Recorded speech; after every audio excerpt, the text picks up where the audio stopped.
Welcome to the subsection on modeling and the chapter on neural machine translation with TensorFlow 2. We had seen previously that to model sequential information, like in the case here where we have this input English sentence and then an output French sentence, or could have an input French sentence and an output English sentence, where the maximum number of words for the inputs we can have is L, and the maximum number of words or the maximum length of the sentence is L prime for the output. Then the best suited recurrent neural network for this kind of task is the LSTM, as we had seen. We could also use the 1D convolutions. Now, what is LSTM? We note that, or we should note that there is a problem, because in here the input, the length of the input sentence or the number of words our inputs can have is L, which is different from that of the outputs. So we'll find that this kind of model can't actually work, because we have, or we need, maybe supposing L is greater than L prime, we shall need many more LSTM layers stacked as compared to the outputs, because L must not necessarily be equals L prime. And in this case, we use what we call sequence to sequence models.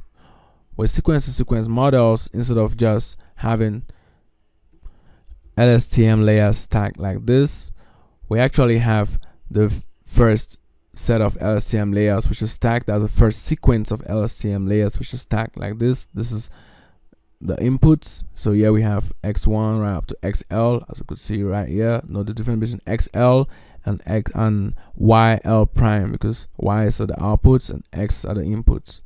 Then the h and c, as we know already, are the hidden states and the cell states. So right here we could have this, and then we have this embedding. So for now, we're supposing that we have this stack of LSTM layers right here. Note that the outputs in this LSTM layers and with the YL, so this matches with this. So here we have inputs of length L, output length L, which is normal since we're working with an RNN many-to-many layout structure right here. Now, for the inputs, we have the dimensions are batch size, sequence length. This L here is the same as this L, since we have L inputs, and obviously we have the batch size. After going through the embedding layer, we have batch size, the sequence length, and the embedding dimension.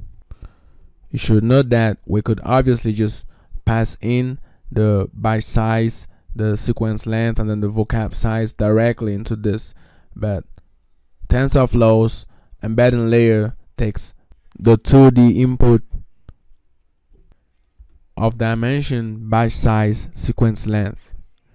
Now once we have this, we could also from here see that we have the batch size. That's, we have this three-dimensional output right here, which is the batch size, the sequence length. Since we have this L, we have L different positions, and then at each position we have a hidden size dimension, which we will call H1. Now, so we have had this input, and or we have had this LSTM layers which have received our input. Now let's build this other LSTM layer which receives, or which has as output, the outputs of our machine translation model. Also note how we've changed the notations from x here to x prime, and then from y to y prime. So this is the input of the model, and then this becomes the output. Hence the term sequence to sequence, because we're going to link this sequence with this other sequence to solve the problem of the inputs and the outputs having different sequence lengths. The inputs into this output sequence are the X primes, as we've said, and then they pass through the embedding layer into the LSTM layers. And then from the LSTM layers, we have a dense layer before getting the final output. The inputs X primes are two-dimensional, or all this is a two-dimensional tensor with dimension by size L prime. Note that we have here L prime, and this way we have the L's, because this is the input and then this is the output. So right here we have by size L prime. After going through the embedding, we have the by size L prime, or we have a three-dimensional tensor which is outputted of dimension by size L prime, embedding dimension E prime. So right here we have E prime, and here we have E. After going through the LSTM layers, we have by size L prime H2. Here the H2 is the hidden dimension of this LSTM layers. It's actually the number of hidden units we have. Here the number of hidden units were H1, and here number of hidden units H2. So it's possible for us to work in a way that the number of hidden units in the first sequence is different from the number of hidden units in the second sequence. Now note that if we don't have this final dense layer right here, we're just gonna have an output with by size L prime and then number of hidden units. So depending on the vocabulary size of the output, we are going to fix the number of hidden units. This actually means that if the vocabulary size of our output is, say, 1,000,000, will necessitate that the number of hidden units in this LSTM layer here should be equals 1,000,000. So in order to solve this problem, we include this dense layer such that we could have a smaller hidden size, like say 10, and then we pass through the dense layer and then have the vocabulary size right here. So after going through the dense layer, we move from by size, sequence length, hidden size, to by size, sequence length, vocabulary size. So in this case, we could have a vocabulary size now of 1,000,000, while the hidden size of the LSTM could be 10, 100, or some reasonable number which could get into our computer memory and which could permit us do computations quite efficiently without being restrained on having the hidden size or the number of hidden units to be equal to the vocabulary size. Now the next step will be to link the input and then the output. So this is the sequence to sequence. This is our first sequence and the next sequence. So to link this, we could have this and that. We'll link the output of this hidden output to this hidden input right here, H0, and then we'll link this other one, the cell state, to this cell state right here. Now note that if this is linked directly, then we have to ensure that H2 equals H1 for us to be able to match this input with the output like this without any problem. But then sometimes we may not want to have the same H1 or the same number of hidden units in the inputs and the same in the outputs. So we could also include a dense layer between this inputs and then the outputs, such that we leave from this two-dimensional tensors, which are of dimension by size H1, to this other two-dimensional vectors of dimension by size H2. So in practice, right here we could have I love deep learning, and then we pad to get up to the end, and then in the output we have j'aime l'apprentissage approfondi right here. Now for this, you may be wondering what exactly we're gonna put here, because this isn't actually an input. For this, yeah, we know that we are not gonna use these outputs right here. We just basically link the inputs with the outputs using the final hidden and cell states. So with this, we are gonna have this input which looks quite similar to the output, but note that we have done right shift on this input, or rather on this output, where we start with a start token and then we have gem. So start, gem, l'apprentissage approfondi. So this is just a token actually, and it's not a French word, but just a marker to tell us that this is the first word, or this is some point from which we start. And then we'll see how the outputs, or from here, if we have the start, so what we have here is the start that gets in, we have the output G, and then we'll take this output and feed it back as an input. Right here we have this input now which gets in, we take this output M, feed it back, and take this M, pass it, output L, feed it back, and so on and so forth. And doing this permits us to train our model faster and obtain better results as compared to where we just initialize this inputs right here and then train it, considering that we have this input and then this output.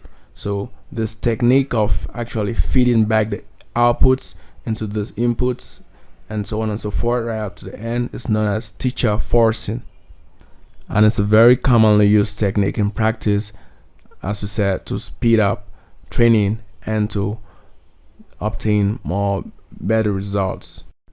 After looking at the teacher forcing technique, where we have an input and then two different outputs, or the same output which has been right shifted, we have to modify our code at this level.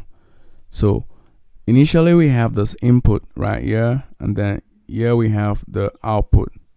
So we shall repeat the output, but with the difference that we shall add the start token. So we have this start token, we add right here, we have this just before the output. So we have start token plus this output. So this is our first output, and then this is our second output. So this first one has been right shifted because we're just gonna add this start token before any sentence we have right here, whereas here we just have the sentence. So with this we could simply run this, then we run this. We now have I love deep learning, then we have this start token, j'aime l'apprentissage approfondi, and then j'aime l'apprentissage approfondi. So right here we now have one input and then two outputs, we just say we have three outputs. Now there's this there is no space between the start token and then the actual exact French sentence. So let's just do this, run this again. We have this error. Let's run from here. Okay, so running this now, we have this which comes out clear. Now from here we could come down right here and then modify this code, because instead of XY we have XYZ now. So we have that XYZ. So inputs XY and Z, and outputs X, inputs X, Y, and Z, and outputs Y. Let's insert a cell below. We have this, insert a cell below.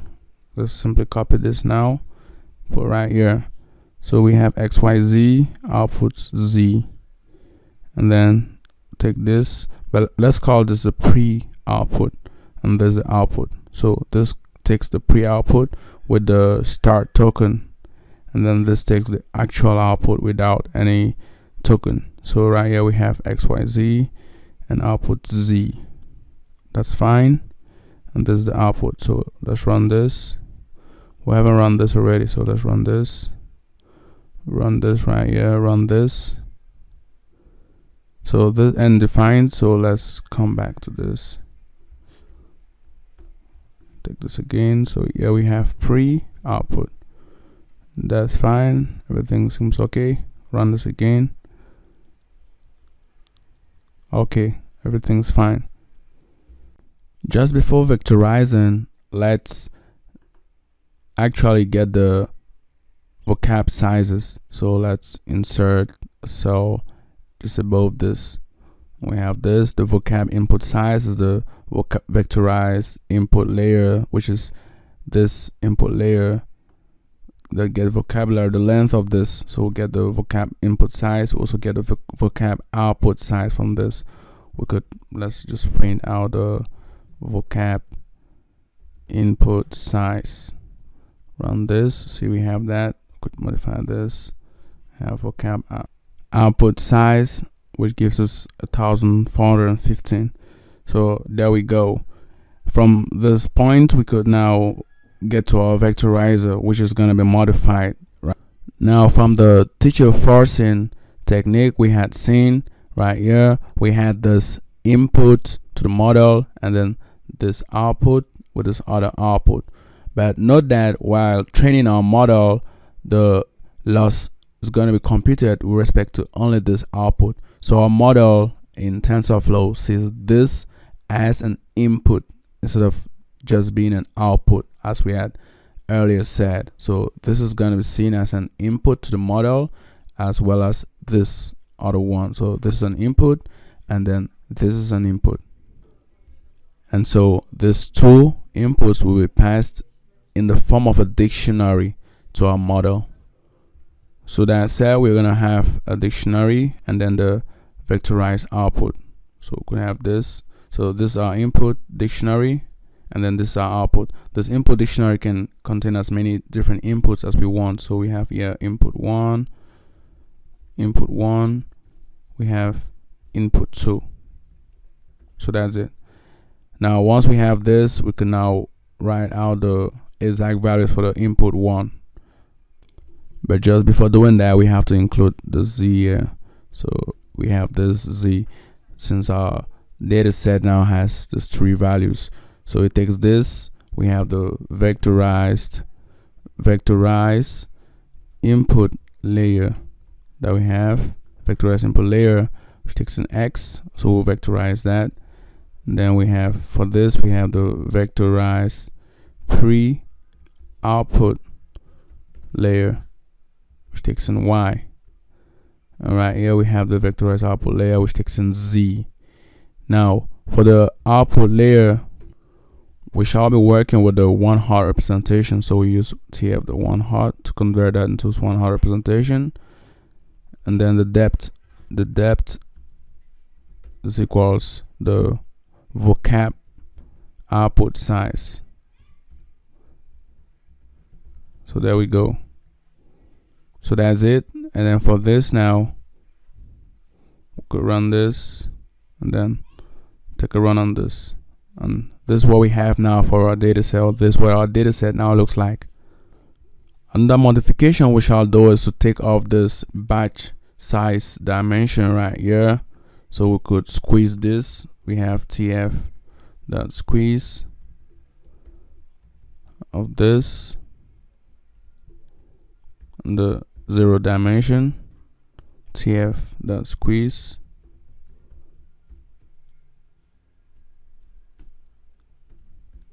the 0 axis. Actually we have now this, and then finally here TF that squeeze. So it will permit us to take off that 0 axis.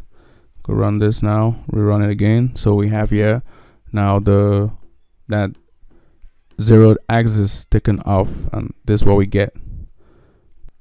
Then from here we could now create the validation data set. So let's add a cell above. We now have this. So we have our data set, which is basically this, which we could shuffle. Actually we have the validation data set, which is our data set, which is gotten after skipping through 2100 elements. And then we have the train data set, which is our data set gotten by taking the first 2100 elements. So let's take this, let's do this before. So we take the first 2100 elements, and then we take the last 2100 elements. We could just declare some variable right here, which we'll call validation breach. We have equals 22,100. So that's it. So right here we have our validation breach, and there we go. So with this, we've created the train data set and then the validation data set after shuffling our data set, which is also very important. So run that. Now to make this more dynamic, we could just have a validation ratio actually. So let's use the validation ratio of say 0.8.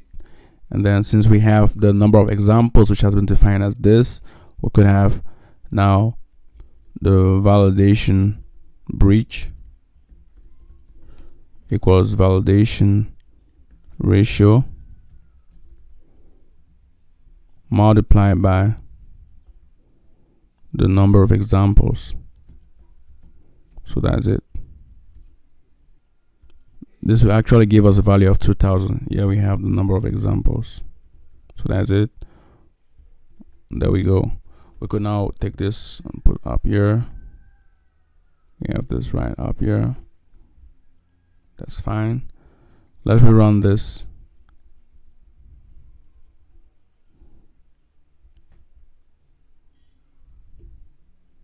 Okay. We have some error right here. Cannot convert this to an eager tensor. We could solve this very simply by converting this to an int. So take the int of this, run it again,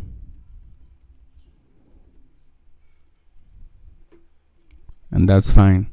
Now let's, after this, let's insert another cell below where we have our train data set, which is going to be bashed data set batch of say let's say the batch size.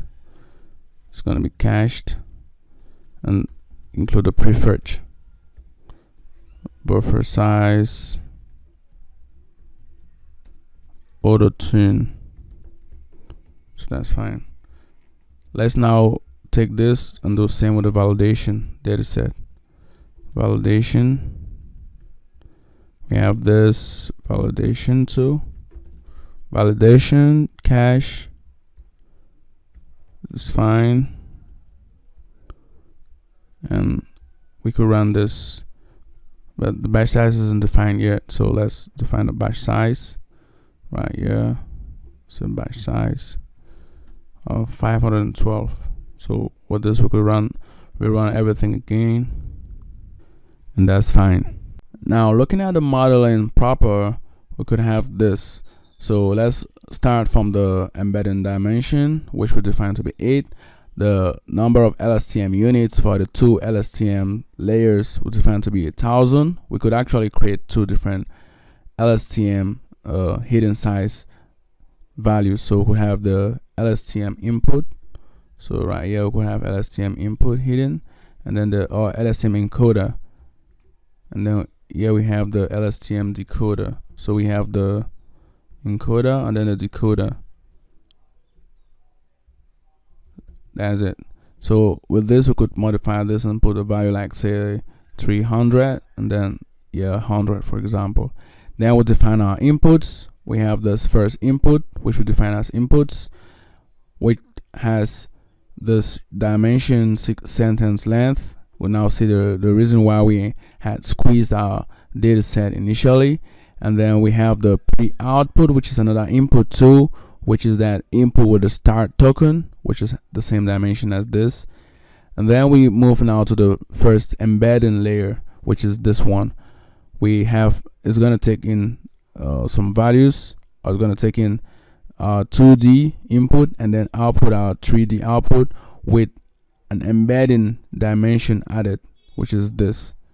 So what we've just defined right now is this embedding layer right here, which takes in this 2D tensor and outputs this 3-dimensional tensor.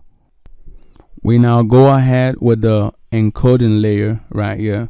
So with our encoder, we have this LSTM layer, which is actually made of the stack of many of the LSTM layers. We have the hidden size, as you could see right here. We could modify this now to the encoder. The encoder hidden size, and then we return the sequences, or rather we don't return the sequences since we aren't making use of this return sequences, but we return the final states. As we have seen previously, these sequences aren't returned, but then this final states, the hidden state and the decel states, are what we shall use in the decoder, or is the information that is passed from the encoder to the decoder to permit us to link the input sentences with the output sentences. After defining that, we take in the output from the embedding layer and pass it into the encoder. We have this output, we have the hidden states right here, and then next thing to do is we have this output which is passed into the embedding layer, which is in the decoder section of our model. So that embedding layer takes this output embedding dim, and then we have this output X. Now notice how this output X here isn't used anymore, this right here. Then we go to the decoder, which is the LSTM layer again. We have LSTM decoder hidden size. That's it right here. And then we have now the output from this. This time around we return the sequences, obviously. And then after having this, we pass it through a dense layer to make sure that we are having an output whose last dimension is the same as that of the vocab size. So this is the vocab output size we take here, and we have the activation softmax. So from this we could run this model, and obviously we have an error. Sentence length is not defined. Let's redefine this, although we had defined this previously.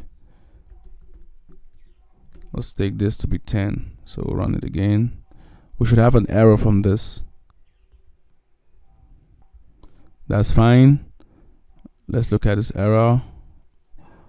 We have that this initial states don't actually match, and that's because this hidden size dimensions don't match. So if we have this to be 100, we'll run this again. Normally this should work now. Out is not defined. We have pre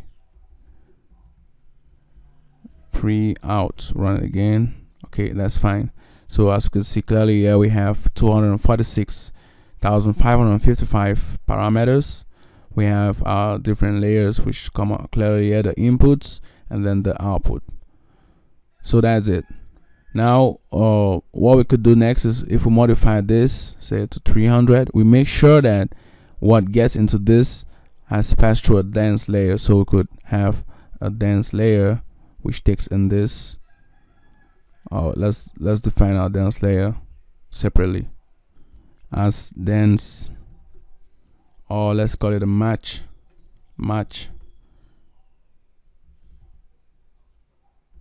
encoder decoder. So it permits us to match the encoder and the decoder when they have two different hidden or number of hidden units. So right here we have this dense layer which we take this, and it has this LSTM, or it outputs us, its input will be this hidden size, or rather this H and C, and then its output will be a modified version of the H and C where the dimensions have changed. So we shall leave from 300 to 100 now. So we could actually print out H and C, or we just print out H. So let's print this out before, and then let's say H before, and then we'll print out H after. So that is it. So with this we have match decoder, encoder, decoder. Let's take this off. Actually, let's take H and C, and this will take in our H right here. Take this off. We now have this other dense layer which takes for C, takes the C, and that's fine. So let's run this now, and we'll see that it actually works well, even when we have this two different hidden units for the encoder and the decoder. And that's because we've used this dense match. So that's fine. We could increase these values, take this to 1000, Obviously, we'll see again in the number of parameters. See how we'll go from about 600 to now 6 million, close to more than 6 million parameters. So that's it for the section on modeling, and see you on the next subsection.